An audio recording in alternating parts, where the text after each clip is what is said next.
찬양을 이렇게 들을 때마다 이 곡 고르시기가 정말 힘드시겠다 이런 생각을 늘 합니다. 명성가곡집이라고 있는데 저도 중학교 때부터 교회 성가대를 해서 26살까지 했던 것 같은데 지금 이렇게 들어보면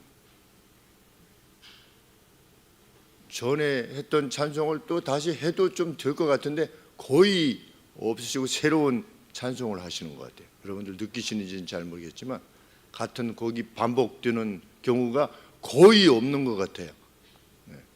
지금 십수년 이렇게 듣는데 너무 감사하고 김태형 권사님에게 감사를 드립니다. 이 선곡하는 게 멤버도 제한되어 있고 또 너무 높아서도 안 되고 이렇게 하는데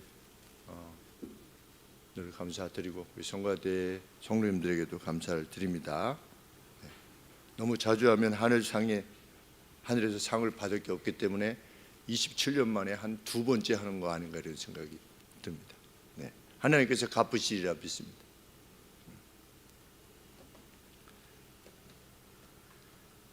이번 연도에는 우리 김현 성도가 제 아들 김현 성도가 아동부를 이렇게 지도하면서 우리 아동부들이 그 긴 시간 동안 성경을 배워왔는데 성경에 대한 구체적인 내용을 잘 모르고 있다. 아담 이러면 그냥 아담이 어떻고 또 뭐 발람 선지자 그러면 발람이 어떻고 이렇게 알아야 되는데 성경의 구체적인 내용을 알지 못하는 상태에 있어서 그걸 좀 구체적으로 했으면 좋겠다 이런 언급을 해서 2026년 한 해에는 성경에 나타나는 어떤 굵직굵직한 인물들 그리고 사건들을 중심으로 처음부터 마지막까지 이렇게 살펴보려고 합니다. 그래서 성경 내에 있는 어떤 역사 속에서의 사건들을 통해서 하나님께서 어떻게 말씀하셨는가, 어떻게 행하셨는가, 우리 하나님은 어떤 분이신가를 차례차례 이렇게 좀 마음에 담게 되는 그런 한 해가 되었으면 하는 마음으로 제일 처음에는 이제 아담, 하와에 대해서 이제 해 나왔고 이제 가인과 아벨 사건에 관계되어져서 어떤 사건이 개별적으로 그 개별 자체 내에서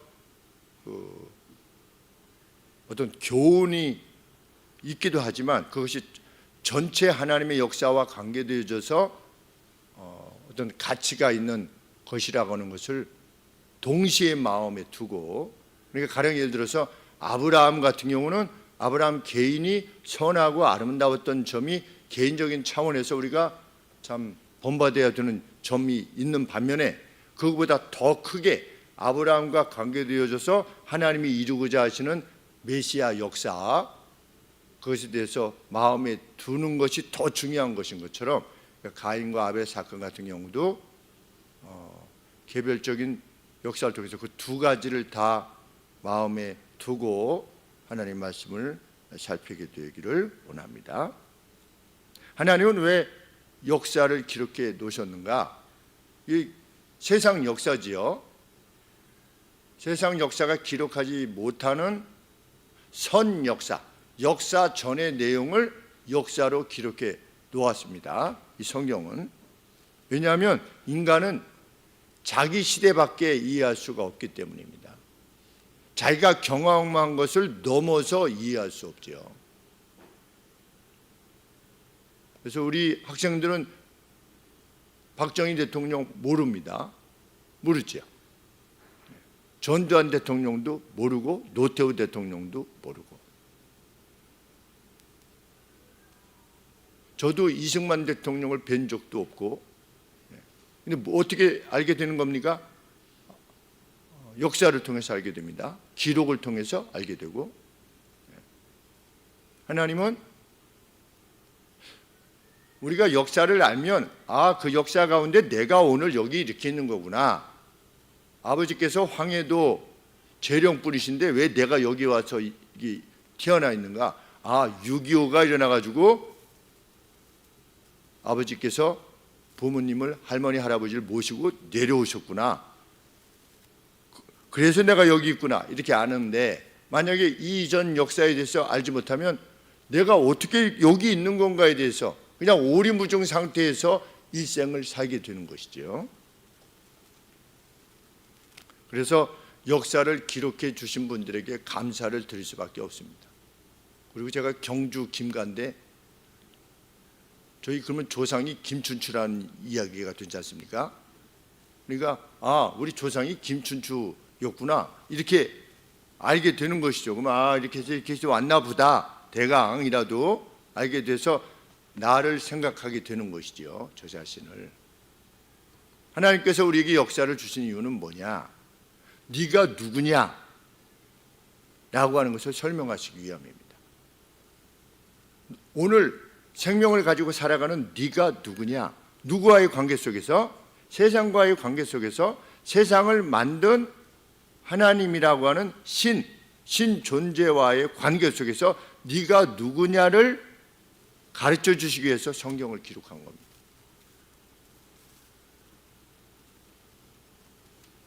이 역사에 대한 이해를 지니고 싶지 않아 하는 사람들은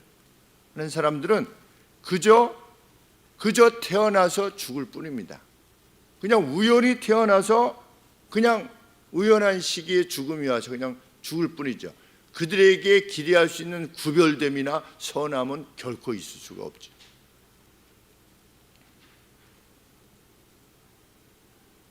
무엇보다도 성경이 우리에게 밝히고자 하는 내용은 무엇입니까? 신은 세상을 선하고 아름답게 창조하셨다. 나는 세상을 아름답고 선하게 창조했다. 그런데 너희들이 나를 떠났다. 떠난 것은 내가 아니라 너희였다 라고 하는 것을 기록으로 남기는 겁니다. 그리고 너희는 계속해서 에덴 동산에서부터 지금까지 인간 세계는 죄로 말미암는 타락과 오염 가운데 행해져 왔다. 그러나 너희를 창조한 나는 계속해서 너희들의 뒷바라지를 해왔고, 너희들의 죄로 말미암는 그 후과들을 처리해 왔다. 그리고 내가 약속한 바대로 너희가 타락해서 죄가 들어오게 되었고 사망이 들어오게 되었지만, 내가 너희에게 약속한 바대로 사망이 끝장나는 날이 반드시 도래할 거다. 너 인간은 내 편이지 않아 왔다. 세상 역사가 시작되면서부터 지금까지 너희 인간들은 결코 내 편이지 않아 왔다.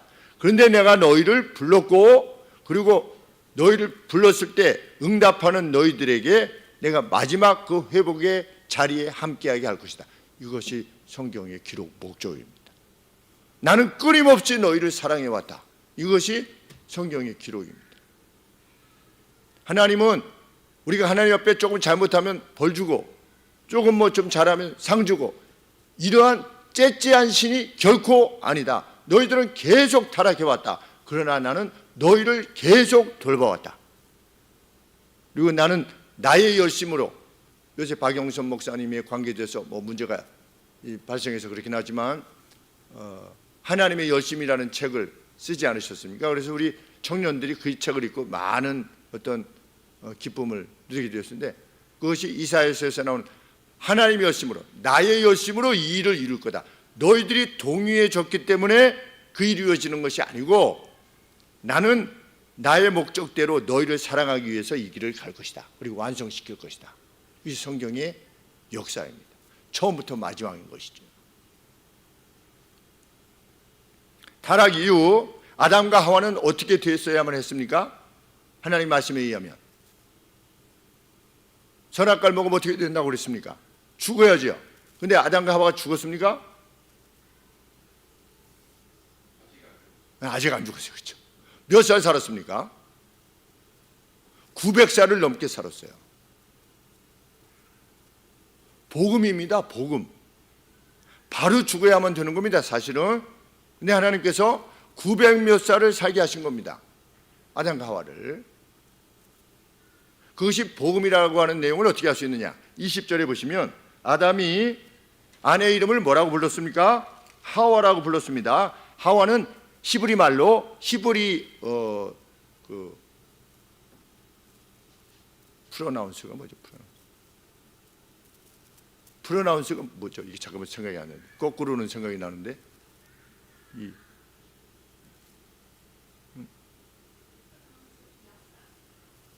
명사, 저 입에서 나오는 걸 뭐라고 그러죠? 이렇게 발음, 발음, 그렇죠? 예. 어떤 그 히브리 발음으로는 하와입니다. 그런데 영어로 하면 이것이 이브가 되는 겁니다. 그래서 보통 뭐 아담과 이브 이렇게 얘기하기도 하고 아담과 하와 얘기도 그렇게 이야기도 하는데, 하와라고 하는 뜻이 뭐냐면 life입니다. life, 생명. 자기 아내 이름을 뭐라고 불렀다? 생명이라고 불렀다는 겁니다. 왜? 그 이유가 뭐다? 20절에 보면 그는 모든 산자의 어미가 되었기 때문이다. 그러니까 바로 죽어야 되는데 하나님이 죽게 하신 것이 아니라 어떻게 하신 겁니까? 생명을 계속 출산하게끔 하는 날들을 900년이나 주신 거예요. 계속 나온 겁니다. 나중에 가인이 아벨을 죽이고 나서 내가 누굴 만나게 되면 그 누굽니까? 다 아담의 후손들인 겁니다. 가인과 아벨이 첫째 아들인지 둘째 아들인지 이것조차도 우리 잘 몰라요. 누가 언제 시기에 이 일이 있었는지도 우리도 모릅니다. 그런데 가인과 아벨 사건을 통해서 성경이 드러내고자 하는 바는 무엇이냐? 아담과 하와로 말미암은 타락이 들어온 이후에 형제 사이에까지도 이런 문제가 발생할 정도로 죄가 영향을 미쳤다는 겁니다.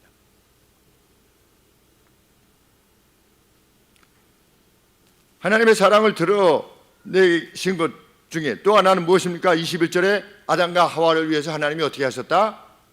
가죽옷을 지어 입히셨다. 좀 죽어야 됩니다. 그런데 가죽옷을 입혀서 주신 것입니다.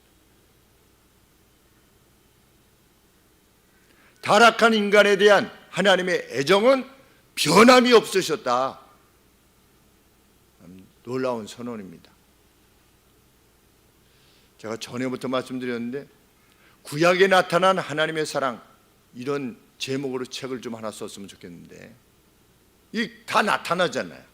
우리는 죽음이 왔다, 고생한다 이런 생각만 하게 되지만 실상은 그냥 죽어야 됐던 겁니다. 그런데 그렇게 하시지 않은 겁니다. 끝장내시지 않은 겁니다.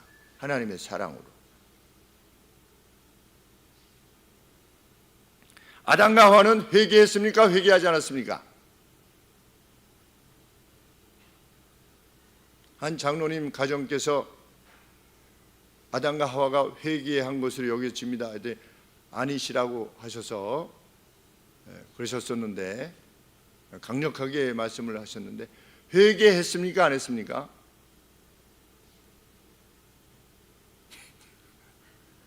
네? 아담과 하와가 회개했습니까? 안 했습니까? 자, 힌트를 드리겠습니다. 4장 1절, 하와가 잉태하여 가인을 낳고 이르되 내가 여호와로 말미암아 득남하였다 아니라. 자, 회개했습니까? 안 했습니까? 회개했습니다. 왜? 하나님의 도우심을 입어, 헬프, 하나님의 도우심을 입어. 어떤 도우심이겠습니까? 어떤 도우심이겠습니까? 그 도우심이 자기를 죽이시지 않은 겁니다. 멸절시키지도 않고. 죄인이나 하나님께서 생명을 보존하게 하시고 생명을 낳게 하시고 가인을 낳게 하시고, 그래서 여호와의 도우심을 입어 내가 아들을 갖게 되었다. 회개한 증거죠. 그렇지 않고서야 그렇게 할 리가 있겠습니까? 자, 가인과 아벨이 하나님 앞에 제사를 지냈습니다. 제물을 드렸습니다. 누구의 지도에 의한 것이겠습니까? 아담과 하와죠. 가인은 제사를 드리고 싶었습니까? 아니고 싶었습니까?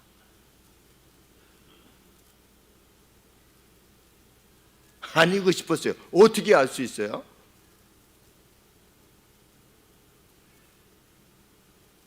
가인이 제물을 드리고 싶지 않았다는 걸 어떻게 알 수 있습니까? 하나님이 받지 않으셨잖아요. 받지 아니한 예물을 드린 겁니다. 엄마 아빠가 교회 다니라고 하니까 다니는 거나 다를 바가 없습니다. 그러다가 군대 가면, 대학교 가면 안 다니는 거, 그랑 비슷합니다.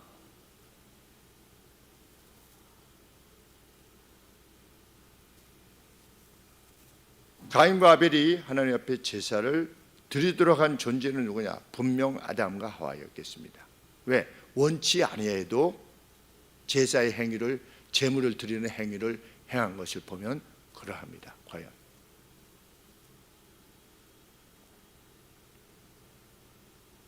자, 가인과 아벨이 하나님 앞에 제사를 지냈습니다. 제물을 드렸습니다. 하나님께서 아벨의 제물은 받으시고 가인의 제물은 전혀 고려하지 않으셨다 이렇게 됐습니다.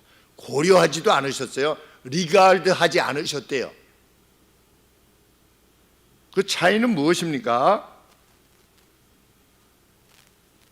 3절에 자, 병렬 구조입니다. 가인은 땅의 소산으로 제물을 삼아 여호와께 드렸다. 자, 아벨은 양의 첫 새끼와 그 기름으로 드렸다. 차이는 뭡니까?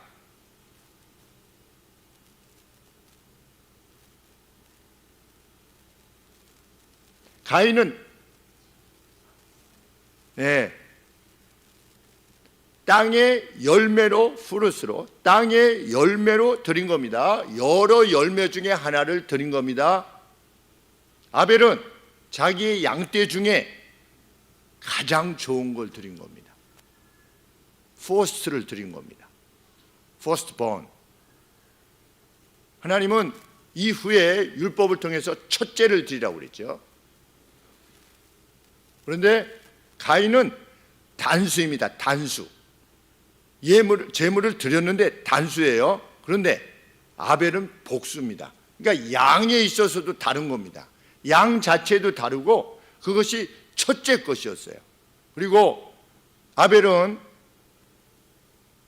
뭘 드렸습니까? 첫 새끼와 그 기름으로 그랬는데 그 기름들이 복수예요. 그러니까 기름들을 드린 거예요. 그런데 구약의 내용을 보면 그때 당시에는 기름이 정말 귀한 것이었습니다. 그런데 가장 귀한 것들을 드린 거예요. 오늘로 치면 비트코인을 드린 겁니다. 네? 여기 그런 일이 있을지 모르겠어요. 여기다 이렇게 왔는데 뭐가 이렇게 USB가 하나 이게 올려져 있어서 이게 뭔가 이랬더니 그 뒤에 비트코인 이렇게, 요새 비트코인이 뭐 하나에 한 1억 넘는다고 그러죠? 네. 이렇게 해야지 확 와닿기 때문에 이렇게 말씀을 드리는 겁니다. 기름, 자기가 그때 당시에 가장 소중한 것으로 여겨졌던 기름. 왜? 기름을 취할 기회가 거의 없었기 때문에. 저희도 뭐 어렸을 때, 저도 그렇지만 고기 언제 먹었습니까? 설날, 추석, 이때 돈전 그때 먹는 것이 그 참 기쁨이었습니다. 그 외에 돈전을 먹을 수 있는 기회가 별로 없었었죠. 목축이 발달하기 전에는 고기를 취한다는 것이 거의 불가능한 상태였던 겁니다. 그런데 아벨이 기름들을 드린 겁니다. 차이가 선명하지요. 하나님이 아벨의 것은 리가드 하셨으나 가인의 것은 받지 않으셨다. 고려하지 않으셨다. 똑같은 예배의 형태인데 내가 정말 온 마음을 다한, 몸도 잘 준비하고 마음도 잘 준비해서 드리는 예배를 하나님께서 고려하시지만, 같은 자리에 있음에도 불구하고 내 것이 최선의 최고의 기름과 같은 것이 아닐 때는 하나님께서는 고려하지 않으신다. 무엇까지도 고려하지 않으신다. 사무엘상 4장 3장에 보면 무엇까지도 뺏겼습니까? 무엇 뺏겼죠? 법궤. 그렇죠. 하나님을 고려하지 않으면 하나님은 법궤를 가지고 나가도 패배하게 하신다. 하나님이 원하시는 것은 천천의 수양이 아니라는 것이죠. 하나님 앞에 드리고자 하며 하나님께서 뜻하시는 바대로의 삶, 그것을 추구하기 위한 그 애씀, 그것을 기뻐하는 것이죠. 그것을 표하는 가장 분명한 표가 뭐냐? 그게 경배입니다. 그것이 교회에서의 주일마다의 예배이고,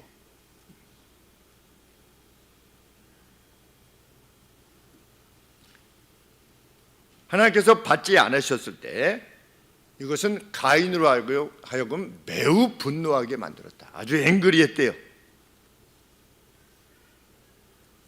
그 분노는 어디서부터 출발한 겁니까? 7절에 보시면 네가 선을 행한다면, 네가 잘 행한다면, if you do well 그랬습니다. 네가 잘 한다면 너의 얼굴이 밝지 않겠느냐, 밝지 않겠느냐. 이게 여기 뭐라고 표현되어 있죠? 낯을 들지 못하겠느냐 그랬죠? 이러는데 너희의 어떤 표정이 들어 올려지지 않겠느냐. 그러니까 환하고 밝아진다는 뜻이죠. 그 얼굴빛이. 그런데 네가 잘하지 않기 때문에 지금 이런 네 분노가 있다는 겁니다. 하나님 앞에 잘하는 사람은 얼굴에 뭐가 없다? 분노가 없는 겁니다. 그리고 얼굴이 환한 겁니다.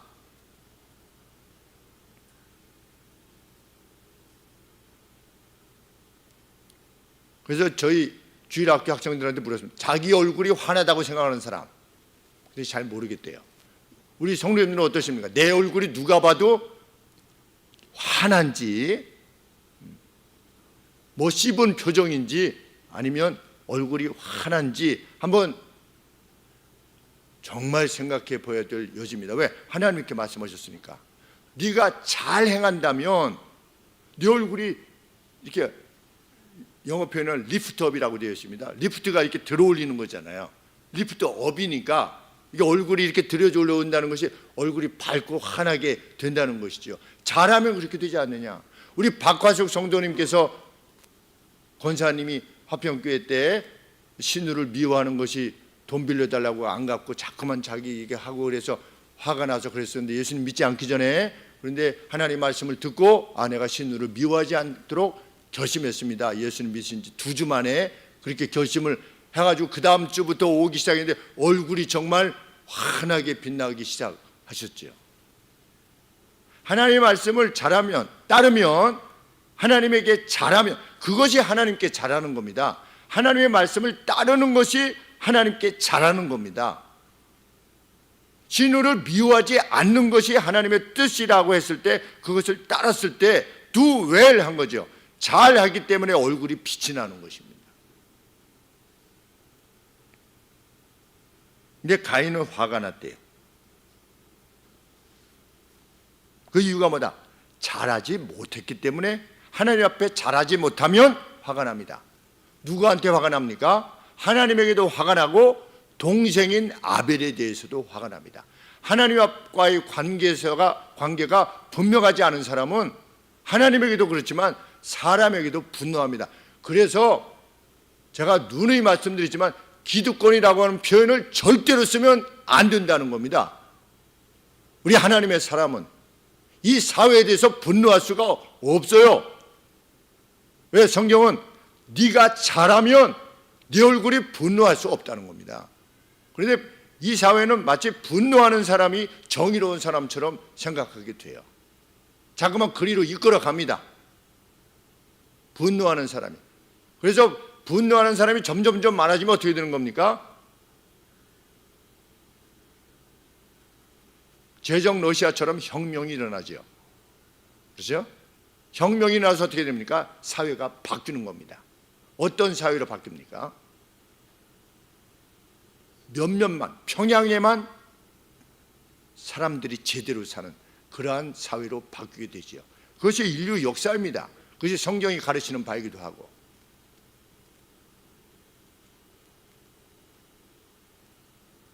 하나님께 잘하는 사람에게는 분노가 없다. 마음에 꼭 우리가 기억해 줘야 될 겁니다.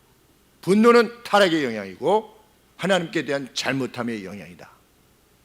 그리고 그것이 표식이다. 27년 동안 김 목사가 화내는 거 혹시 보신 적 있으십니까? 어떠십니까? 요새는 진짜 화가 안 나는 것 같아요. 점점 더 화가 안 나는 것 같아요. 한 40살까지는 그래도 화가 났어요. 언제 화가 딱 나냐면 차가 확 끼어들고 미안하다는 말도 안 하고 갈 때. 그때만, 그게 마지막, 거의 마지막 시험이었어요. 근데 이제는 그것도 다 이제 되는 것 같아요. 늙어서 되는 것이 아니라 아, 인생은 이런 거구나 이렇게 생각을, 판단이 들고 믿음이 생기니까 그렇게 됩니다. 그 중에서 가장 핵심적인 말씀 중에 하나는 뭐냐면 솔로몬이 전도서에서 밝히고 있는 것처럼 모든 사람들은 미친 세상 가운데서 미치게 살다가 간다. 그것이 인생이다. 그러니까 상대도 미친 사람이고 나도 미친 사람일 수 있는 겁니다. 그러니까 상대를 대할 때 아, 미친 사람이구나 이렇게 생각하면 안 미워지는 거죠. 왜? 상대가 뭐 미쳤는데요, 뭐. 미친 사람인데 미친 사람한테 화냅니까? 안 내잖아요. 치매에 걸려서 막 이상하게 행동한다든지 아니면 그 자폐에 걸려서 그 테니스를 치다가 이 목사님하고 테니스를 치는데 한 20년 전에 테니스를 치는데 따라오신 집사님의 아들이 자꾸만 한 6학년 정도 되는데 자꾸만 테니스 공을 떨어지면 자기가 집어들어가지고 막 밖으로 도망가는 거예요. 그 아빠가 혼내질 않고 이상하게 또 막 쫓아가가지고서 또 공을 줘 이래가지고 왔어. 아니 어때 아이를 저렇게 길렀더니 나중에 보니까 잡힌 거예요. 그 뒤로는 아무리 공을 가져가도 문제가 되지 않는 거죠. 그냥 단지 긍휼히 여길 뿐이고 아, 참 안 됐다. 참 어떻게 그 성장할 때 잘 지도를 받아서 그래도 어떤 자기 자신의 기쁨을 누리도록 되어야 될 텐데 이런 마음이 들 뿐이지. 그러니까 성경 말씀에 근거해서 우리가 미친 세상 가운데서 산단 말이죠. 한번 전도서 한번 가보시겠습니다. 전도서 9장 3절 말씀 954쪽 제가 가진 성경으로는 전도서 9장 3절 한번 같이 읽어보시겠습니다. 9장 3절 954쪽입니다. 구약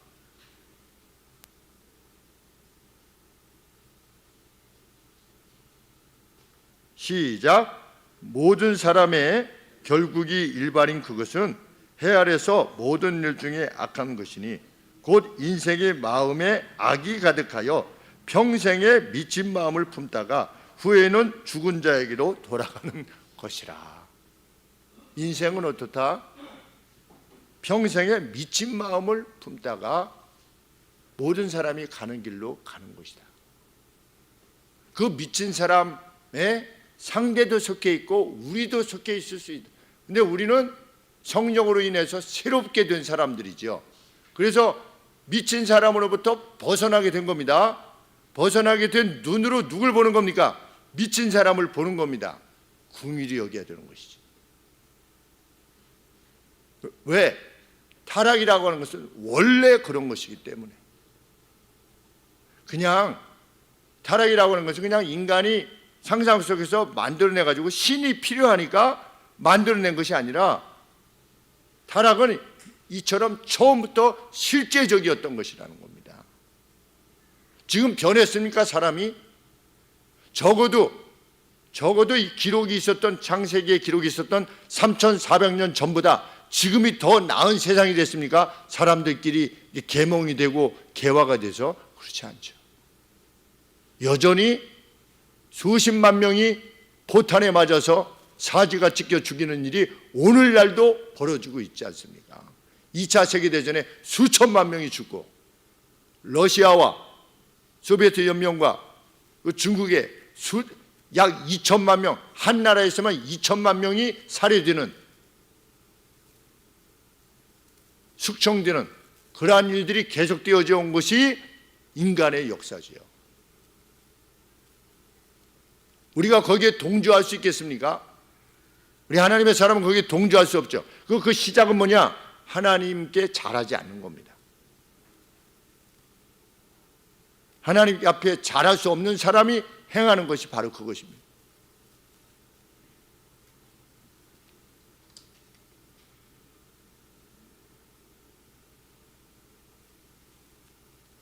하나님께 드리는 풍성한 예배야말로 선제적으로 죄를 방어하는 길이다.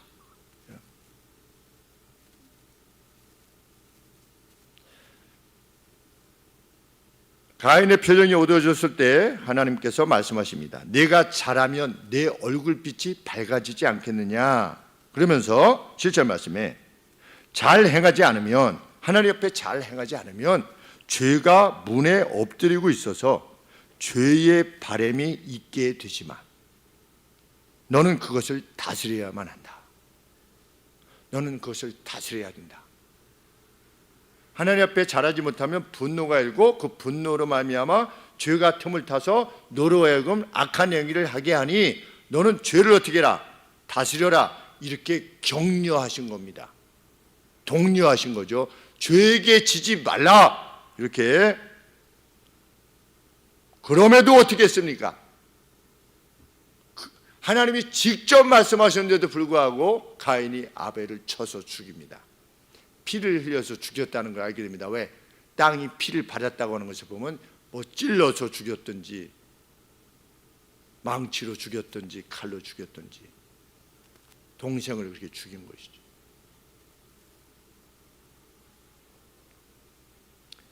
중요한 표현은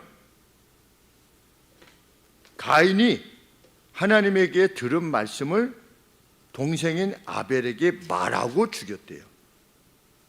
그렇죠? 8절 상반절에 보시면 가인이 그 아우 아벨에게 고하니라. 뭘 말했을까요?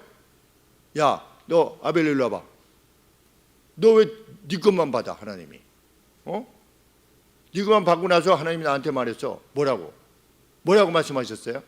죄가 문 앞에서 너를 잡아먹으려고, 너를 이렇게 생포하려고 웅크리고 있으니까, 사자가 다른 짐승 잡아먹듯이 죄가 웅크리고 지금 너 당하려고 하니까 당하지 말고 그것을 다스려라. 이렇게 나한테 말했어 하나님이. 하나님이 나한테 이렇게 말했어. 너 일로 와봐. 그리고 죽인 거예요.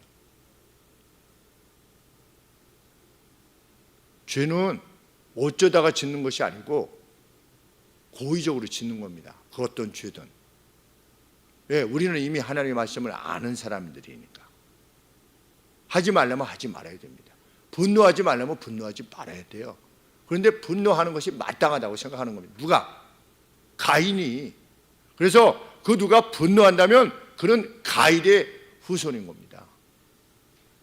가인의 특성을 가지고 있다고 하는 사실을 마음에 가져야만 하는 것입니다. 잘못하면 당하는 것입니다. 가인처럼.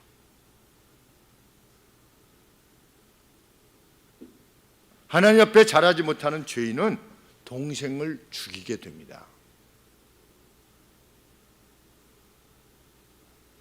오늘의 광기가 그런 것이죠. 세상의 광기, 그리고 이 사회의 광기, 숙청, 냉소, 조롱, 멸시, 이게 다 뭡니까? 상대를 제거하려고 하는 광기. 문제는 교회 다니는 사람들이 그러고 있다는 겁니다. 교회 안수 집사라고 하는 자들이 그렇게 행하고 있다는 것이지. 정말 심각한 혼란이 아닐 수 없습니다. 영적인 혼란이고 영적인 어두움입니다. 우리는 그것에 울어야 됩니다. 실상 이 사회가 그렇게까지 되었다고 하는 건 울어야 됩니다. 느헤미야가 울었죠.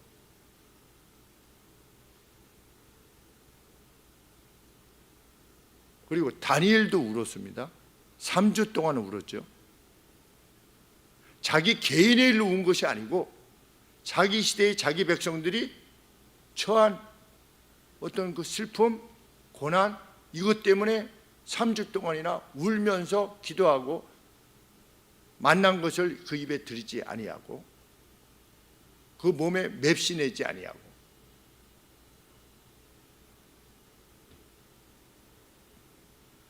그를 하나님께서 기뻐하셨습니다. 그리고 그에게 세상의 역사가 어떻게 될 것인가에 대한 비전을 주셨죠. 그만큼 하나님이 그를 사랑하셨다라고 하는 증거입니다.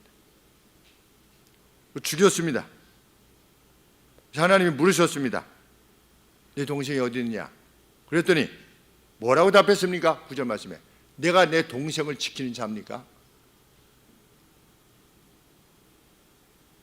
동생을 죽였으면 어떻게 돼야 되는 겁니까? 분노가 풀려야 되지 않습니까? 동생을 죽였어요. 분노가 일어서 동생을 죽였습니다. 그러면 분노가 끝나야 되지 않습니까? 그런데 분노가 여전히 끝나지 않았습니다. 그러면 그 분노는 누구를 향한 분노입니까? 하나님을 향한 분노인 겁니다. 그 누구에 대한 분노는 결국은 그를 지으신 하나님에 대한 분노입니다. 우리가 그 누구를 그렇게 할 때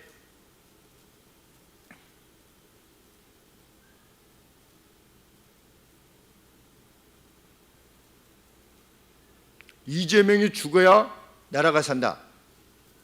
이 문제가 해서 그래서 그것이 이재명 대통령을 꼭 죽여야 된다라고 하는 말이 아니라 공자가 죽어야 나라가 산다 라고 했던 책이 있어서 그것을 인용해서 한 말이다 라고 누가 이야기를 하는데 예수님을 믿는 사람은 그것이 그런 것이라 할지라도 결코 행할 수 없는 말인 것입니다. 우리는 성경 말씀이 뭡니까? 죄인을 불쌍히 여길 뿐입니다. 불쌍히. 그래서 그의 회개를 간절히 하나님 앞에 구할 뿐입니다. 그가 하나님 말씀을 그 누가 떠났다면 그리고 하나님 말씀을 떠나서 악을 행했다면 뭐가 임할 것이기 때문에 저주가 임할 것이기 때문에 그 상대가 그 저주에 이르기 전에 회개하여 구원을 얻기를 위해서 구하는 것이 그것이 하나님의 백성들의 길이라고 성경이 가르치고 있는 거죠.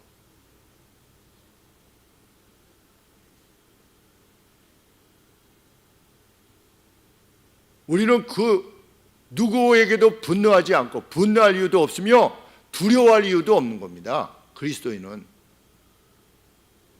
초대교회 성도들이 네로가 핍박해서 죽였을 때 서로 스크럼을 짜고 화영장으로 기쁨으로 찬송을 부르며 나아갔지 예수를 믿는 사람들이 새싸움을 하러 나가지 않은 것입니다. 우리는 새싸움을 하는 무리들이 아닌 겁니다. 그것은 세상의 방식이 우리는 세상과 구별된 존재들이지. 죄인을 불쌍히 여기고 그를 위해서 단지 복을 빌 뿐입니다. 이재명 씨가 경기도지사 시절 때 예배를 못 드리게끔 폐쇄시키려고 했죠. 그것을 계속하면 이제 법을 만들어서 교회 폐쇄법을 종교단체도 해산시킬 수 있다라고 하는 법이 지금 발의됐습니다. 아주 모호하게 되어 있죠. 쉽게 얘기하면 국가의 사회에 해악을 끼칠 경우에는 이렇게 할 수도 있다. 그러면 그 해악을 끼칠 경우라고 하는 것을 누가 판단하는 겁니까? 그럼에도 불구하고 물론 우리가 국민으로서 신앙의 자를 위해서 우리가 행할 수 있는 말을 다 행해야 되지만 그 누구를 원수시할 수는 없다는 겁니다. 저도 그것을 위해서 싸우고 있는 겁니다.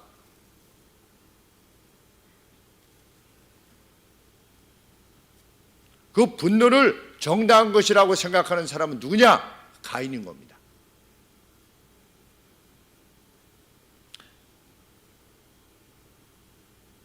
땅으로부터의 저주가 임합니다. 경작해도 더 이상 지력을 주지 않을 것이다. 그리고 너는 앞으로 유랑자가 될 것이다. 복음입니까? 아닙니까? 복음입니까? 아닙니까? 네? 자, 여기까지 오시면 성경을 제대로 이제 보시는 겁니다. 제가 지금까지 쭉 복음입니까? 아닙니까? 땅이 너에게 소산을 내지 않을 것이다. 너는 앞으로 유랑자가 될 것이다. 복음이에요, 아니에요? 복음입니다. 왜 복음입니까? 살려준다는 거니까. 아담과 하와가 바로 죽지 않았습니다. 하나님의 사랑 때문입니다. 이런 가인은 어떻게 됩니까? 하나님이 당장 벼락을 쳐서라도 죽이셔야 되지 않습니까? 동생을 죽였는데 너 이렇게 동생 어디 있냐 했더니 내가 동생을 지키는 사람 이렇게 말할 뿐 아니라 너 그래도 살려주시려고 너 이게 유랑자가 되고 너 죄 때문에 그렇게 될 것이다. 이렇게 하니까 뭡니까? 이 벌이 내게 너무 중합니다. 이렇게 말한 겁니다. 자기는 동생을 죽이고 나서 너 유랑자가 될 거라고 그러니까 이거 너무하잖아요. 이렇게 말한 겁니다. 가인이. 누구라도 나를 만나면 내가 죽음을 당할 건데 자기는 동생을 죽였는데도 불구하고 자기가 죽을 걸 두려워하는 거죠. 이거 너무합니다. 이랬더니 하나님이 웃기고 있네 이러셨습니까? 뭐라고 하셨습니까? 내가 너에게 표를 주마. 너를 만약에 죽이게 되면 7배의 벌을 더 주게 될 거다. 이렇게 가인을 어떻게 하신 겁니까? 가인에게 복음을 주신 겁니다. 하나님은 처음부터 세상 끝까지 심판이 있을 때까지 그런 분으로서 존재하여 계실 것이다. 이것이 성경의 가르침이고 우리가 섬기는 하나님입니다. 뭐 좀 주일 예배 안 지키면 뭐 어떤 좀 잘못된 일이 오고 이런 식의 하나님이 아니시는 거예요. 그럴 하나님이시라면 아들을 보내셨겠습니까? 자기 아들을 십자가에 희생시키시겠으며 예수님이 오셔서 대신 죽으실 수 있겠습니까? 불가한 것이죠. 사랑하시기 때문에 행하신 거라는 겁니다.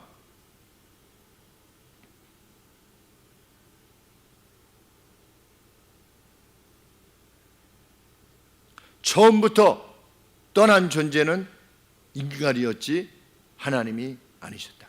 하나님은 결코 자기 백성을 인간 세계를 떠나신 적이 없다. 그것이 성경의 가르침입니다. 누구에게도 기회를 주실 것이다. 그런데 성경은 인간의 역사가 이러한 타락의 역사가 계속 되어져 왔다. 그래서 가인의 후손이었던 라멕, 5대의 후손이었던 라멕의 경우를 들어서 인간의 타락상을 언급하는데 라멕이 어떻게 했습니까? 아다와 실라요. 자기 두 부인에게 뭘 자랑했습니까? 야, 오늘 갔는데 오늘 가다가 어떤 보이가 어떤 소년이 나를 조금 뭐 해가지고 내가 좀 다쳤어. 그래서 내가 죽여버렸어.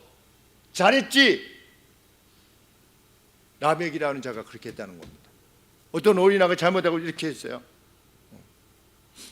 제가 합동신학대학원 거기 졸업 여행을 갔는데 이제 배드민턴을 이렇게 치고 있는데 뭐가 뒤에서 이렇게 또 부딪혀서 이렇게 보니까 갑자기 이 발 아래 통증이 이렇게 아주 지극한 통증이 와서 이렇게 보니까 이제 이렇게 목발을 지니고 가시던 분이 저 뒤쪽으로 이렇게 오시다가 저랑 부딪혔는데 목발로 저를 친 거예요. 이 발을. 근데 목발 끝에 이렇게 쇠를 박아놨잖아요. 이렇게 아래쪽 이렇게 됐는데 쇠를 박아. 그 쇠로 저를 친 거예요. 그래서 뼈가 뚫어져 가지고 피가 난 거예요. 너무 아팠어요.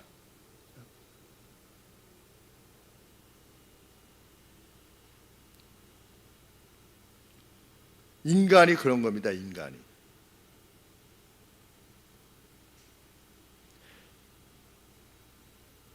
제가 이게 치고 있으면 본인이 오질 말아야 되잖아요. 뭐 길이 좁은 것도 아니고 이렇게 넓었었는데. 그래서 제가 뒤로 가다가 이렇게 했으니까 그러면 화를 낼 정도는 되긴 하죠. 그런데 뭐 보지도 못한 채로 그렇게 했으니까. 그런데도 어떻게 하는 겁니까? 그걸로 이렇게 쳐서 그래가지고 이제 구멍이 뼈에 구멍이 나가지고서 이렇게 피가 이렇게 솟는 이런 상황이 됐어요. 그죠? 그냥 보냈어요.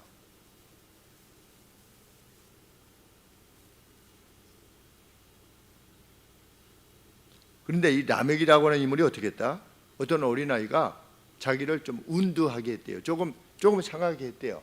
그래서 보이를 죽이고 와서 자랑을 합니다. 근데 자랑을 할 때 뭐라고 자랑을 합니까? 24절에 가인을 위해서는 벌이 7배일진데 라멕을 위해서는 벌이 77배로다. 누구를 조롱하는 겁니까? 하나님을 조롱하는 겁니다. 왜? 하나님 뭐라고 말씀하셨습니까? 가인을 죽이는 자는 벌이 7배 될 거라고 하니까 이런 날을 누가 하면 벌이 몇 배라고 그랬습니까? 77배 이르다. 하나님의 그 복음의 말씀을 조롱하는 거죠.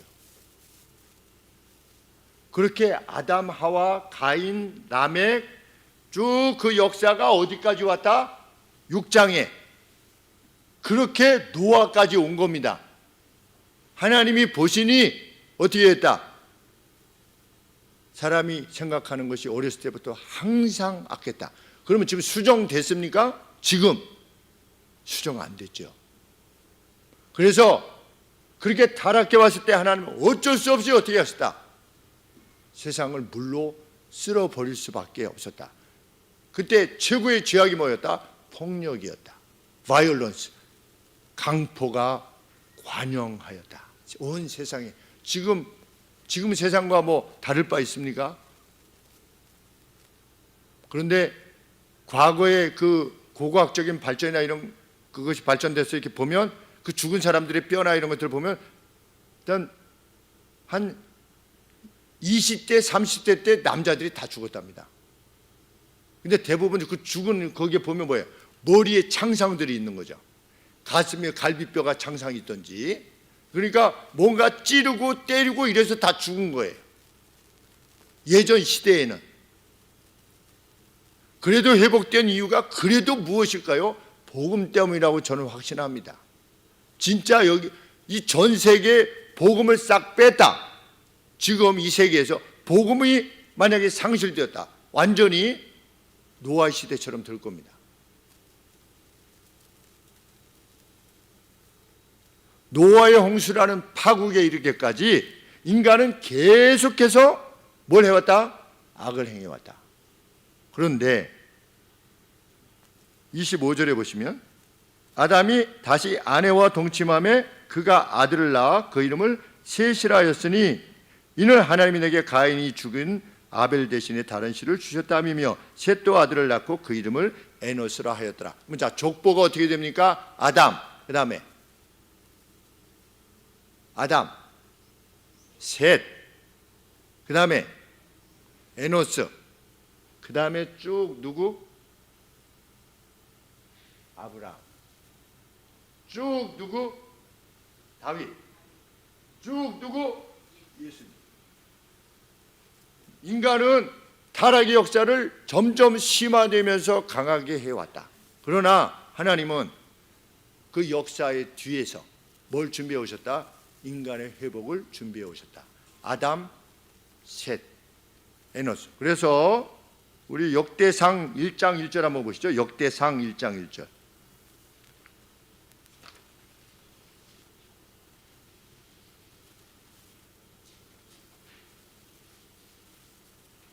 (609쪽) 족보가 어떻게 나갑니까? 아담, 셋, 에노스, 게난 쭉 나갑니다. 그렇죠? 그래서 2장 15절 가시면 역대상 2장 15절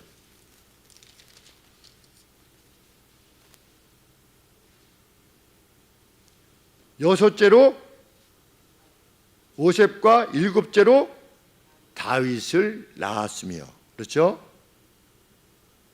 그 다음에 마태복음 1장 1절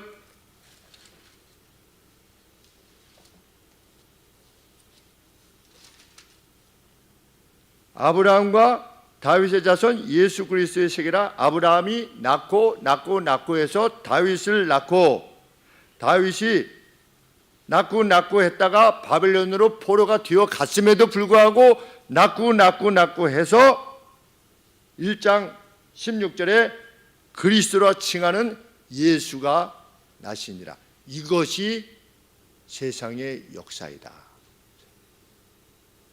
아브라함, 셋, 에노스 쭉 아브라함, 다윗, 예수님. 하나님은 하나님의 약속을 지키셨다. 누구에게 주신 말씀을? 뱀에게 말씀하신 거예요. 여자의 후손이 와서 네 머리를 상하게 할 것이다 라고 하는 그 약속을 지키셨다. 우리는 그 역사 가운데 사는 것입니다. 지금 그 역사의 한 부분을 살고 있는 겁니다. 그것이 우리가 여기 있는 이유입니다. 그리고 여기 있는 가치고, 목성 같은 데서 이게 지구를 바라보면 지구 있고 달 있고, 그런데 그냥 파랗게 파란 저 바다가 있고 또 아름다운 지구죠. 그래서 거기 밑에 뭐라고 써 있냐면 원 패밀리라고 되어 있습니다. 지구는 뭐다? 하나의 가족이다.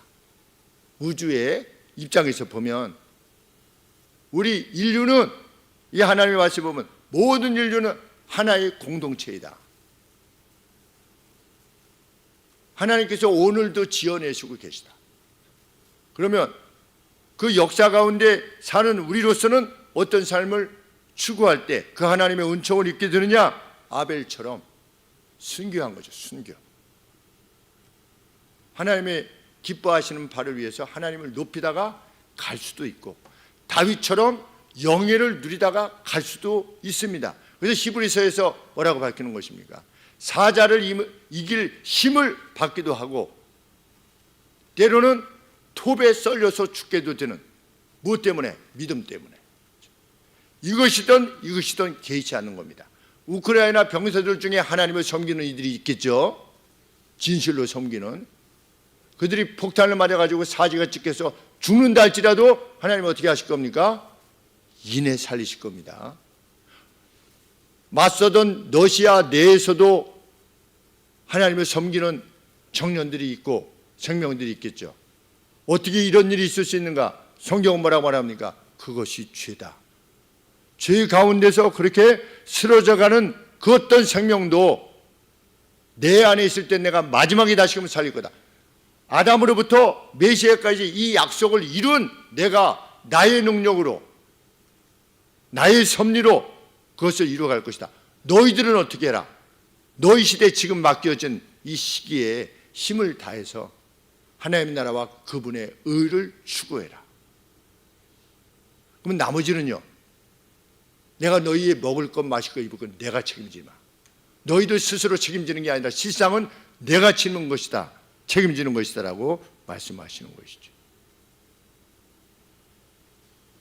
우리는 이 사랑의 하나님을 섬기고 있는 것입니다. 그 능력의 하나님을 섬기고 있는 겁니다. 우리가 하나님의 뜻을 쫓아서 행해 나갈 때 주어지는 그 어떤 것도 그것이 죄 때문에 이루어지는 것이 아니라면 하나님의 섭리 안에 있는 것입니다. 그것이 때로는 가난일 수도 있고 병듦일 수도 있고 사고일 수도 있고 그리고 장애일 수도 있겠죠. 이것을 믿는 이들로서의 구별된 삶이 우리 것이 되기를 실로 소원합니다. 기도하겠습니다. 하나님 아버지, 이 분명한 하나님의 역사에 대한 이해가 우리 마음에 있을 수 있도록 성령 하나님께서 우리의 마음을 열어주시고 받아들이게 하여 주시기를 소원합니다. 하나님은 궁극적으로 완성시키실 것이라 하셨습니다. 그리고 각 시대마다 창조해내신 생명들이 그 하나님의 품에 안에 있기를 소원하시며 이를 위하여 아들까지 보내셔서 십자가에 달려 대신 죽게 하셨습니다. 하나님, 놀라운 감사와 찬양만이 저희의 생애를 지배할 수 있게 하시고 하나님과의 그러한 바른 관계로 말미암아 저희들 곁에 두신 모든 이들과 화평하며 서로 우애하며 기쁨으로 살아가는 구별된 거룩한 백성 되게 하여 주옵소서. 이 사회가 혼란스럽습니다. 그럼에도 불구하고 하나님, 그것에 개의치 말고 저희는 저희대로 오직 사랑과 따스함으로 배려와 너그러움으로만 행할 수 있도록 아버지 도와주옵소서. 그것만이 이 땅을 살릴 수 있는 길이요, 그것만이 하나님께서 이 땅을 긍휼히 여기실 수 있는 이유라 믿습니다. 온 힘 다하여서 하나님께서 기뻐하시는 결정들과 행동들을 해나가는 저희 되게 하여 주시옵소서. 예수 그리스도의 이름으로 기도합나이다. 아멘. 우리 함께 일어나셔서 239장 찬양하겠습니다.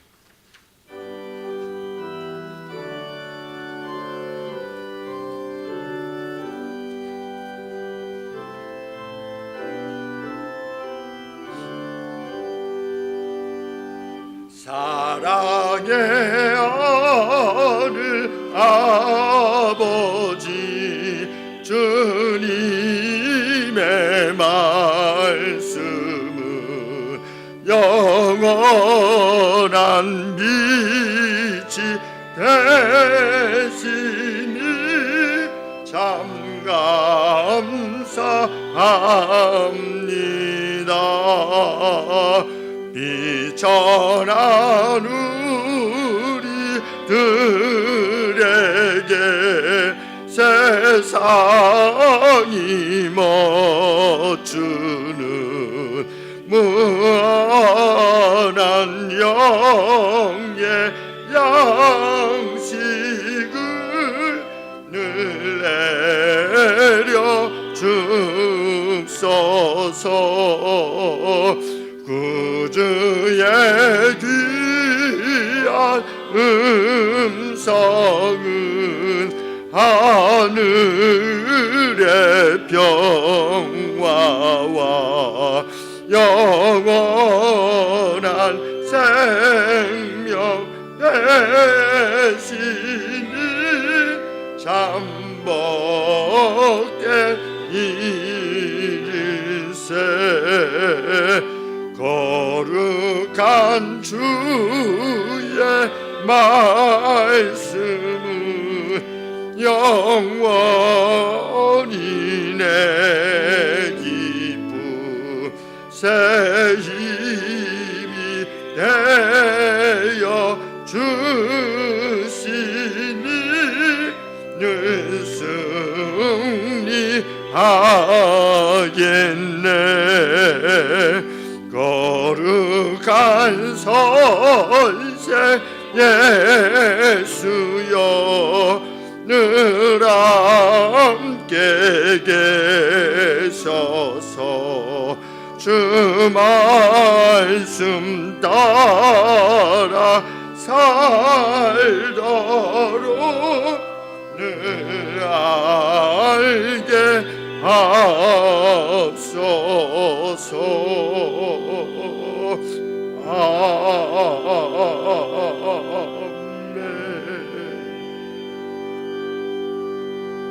아멘.